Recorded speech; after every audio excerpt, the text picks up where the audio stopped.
과체중은 체내에 지방과 노폐물이 쌓여 생기는 질환으로 적정 체중을 넘어 건강을 위협하는 정도로 몸무게가 불어나는 것을 말한다.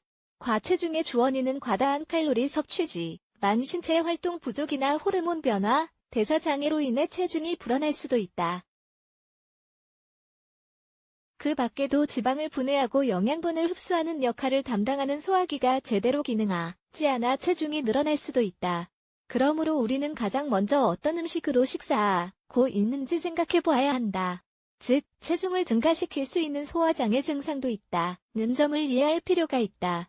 이 글에서는 체중 증가의 원인이 될 수 있는 5가지 소화장애에 관해 설명해 보려고 한다.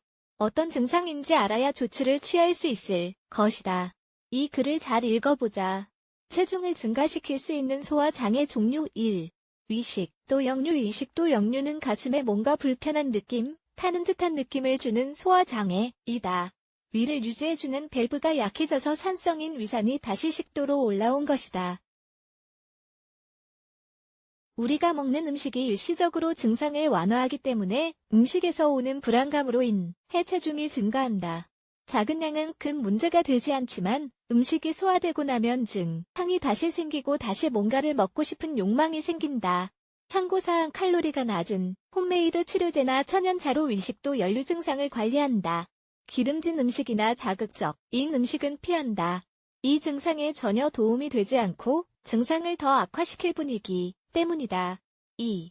궤양 위산이 과도하게 생성되는 가장 일반적인 이유는 위나 소장벽에 생기는 궤양이 있다. 위식도 역류와 비슷하게 궤양이 있으면 살이 찔 수 있다. 음식을 먹는 데 있어 불안감을 유발하기 때문이다. 복부염증과 메스꺼움이 생길 수 있다. 그리고 일반적으로 어떤 음식을 먹은 후에 더 약화된다.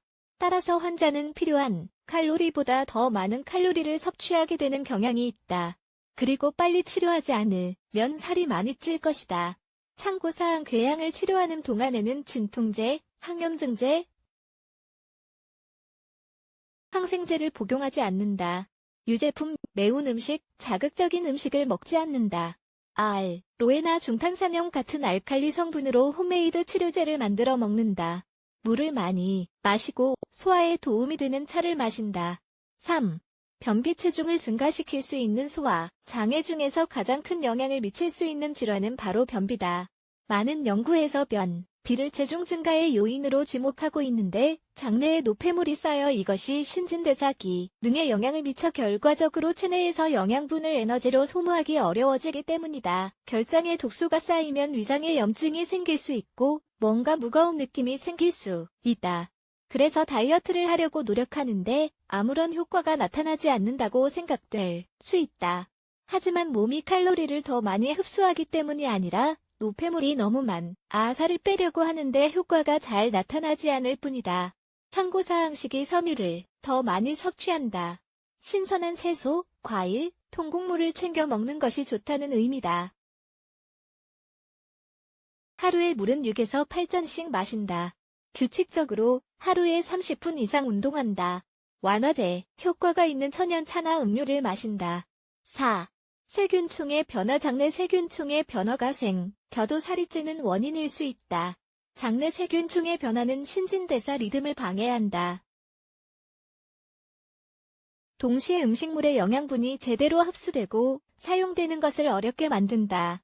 미생물이 지나치게 많이 자라서 혹은 대장 내 미생물량이 감소해서 이런 불균형이 생긴 것이다.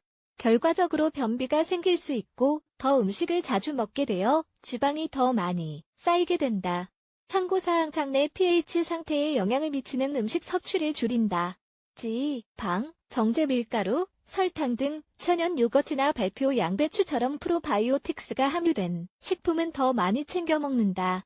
하루에 1.5에서 2리터의 물을 마신다. 5.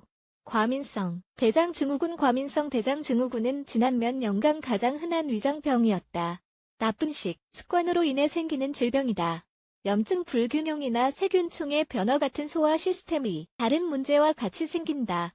이로 인해 변비가 생길 수 있고 속이 더부룩해질 수 있으며 특정한 음식을 소화하는 데 어려움이 생길 수도 있다.